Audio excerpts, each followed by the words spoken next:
Europe 1, 6h46, l'heure d'ouvrir le kiosque de Thomas Soto.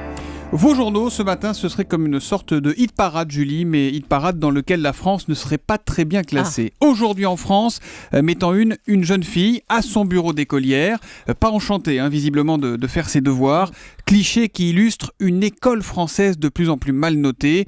Allusion évidemment au classement PISA que nous vous révélions dès hier matin sur Europe 1 et qui classe les systèmes éducatifs des grands pays. Autre bonnet d'âne, cette fois c'est à la une de Libération. Corruption, la France à l'index. Notre pays qui arrive à une peu enviable 22e place en matière de corruption, 22e sur 177. Mais là encore, nous sommes moins bien notés que le Royaume-Uni, que l'Allemagne, que les Pays-Bas ou que les États scandinaves. Un verdict basé sur le ressenti que nous avons de cette corruption et qui confirme, écrit Libération, le niveau alarmant de la défiance des Français à l'égard des politiques.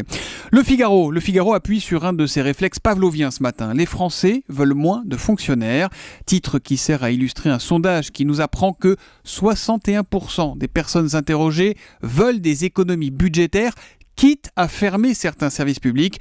Évidemment, on en reparlera peut-être quand il n'y aura plus personne à l'accueil des mairies, dans les hôpitaux ou dans les cantines. Et puis, la situation en Ukraine préoccupe visiblement de plus en plus vos quotidiens, Thomas. Direct Matin, on fait même sa une, Kiev à l'heure de la révolution. Mais je vous recommande ce matin le portrait du chef de l'opposition ukrainienne. C'est dans Libé. Il s'appelle Vitali Klitschko, il a 42 ans, et sa silhouette massive ne passe pas inaperçue dans les manifestations. Il faut dire qu'il mesure 2,02 m, il pèse 112 kg, et accessoirement, il est champion de boxe. Ses troupes, il leur parle comme dans un vestiaire. J'attends de chacun de vous que vous vous comportiez avec fair play et self-control. S'il est aimé, c'est parce qu'il pourrait bien être un des seuls Ukrainiens à être devenu riche de manière honnête, confie une manifestante. Surnommé le docteur incorruptible, il est depuis 2012 à la tête du parti Oudar, qui veut dire coup de poing en ukrainien.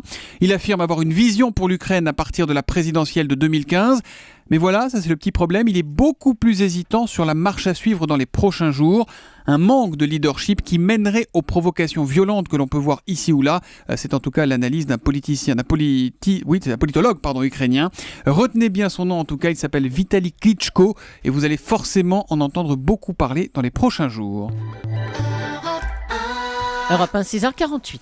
À la une des régions, votre rendez-vous quotidien avec les régions, avec vous aussi, Marion Calais, bonjour. Bonjour Thomas. Alors ce matin, vous êtes arrêté sur une région qui joue la carte de la séduction, l'Auvergne, sous ses plus beaux atours à la une de la montagne ce matin, avec d'abord le New Deal, ce dispositif lancé l'an dernier pour renforcer l'attractivité de la région à grands coups d'aide à l'installation. Eh bien, la deuxième édition est en route, 200 offres d'emploi destinées à tous, Auvergnat ou pas. On n'est pas obligé d'être auvergnat pour en profiter. On n'est pas obligé d'être auvergnat. Déjà 5 fois plus de demandes, 1 millier déjà au total. C'est apparemment bien parti pour la région qui a attiré 90 000 nouveaux venus ces 5 dernières années, avec tout de même encore des préjugés, une image à travailler. Et ça, c'est le témoignage d'un jeune entrepreneur récemment installé qu'il met en lumière. Parce que l'autre volet de la carte séduction auvergnate, c'est la création d'entreprises plus faciles dans la région, dit la montagne, qui donne donc la parole à un jeune patron qui voulait développer sa start-up du web.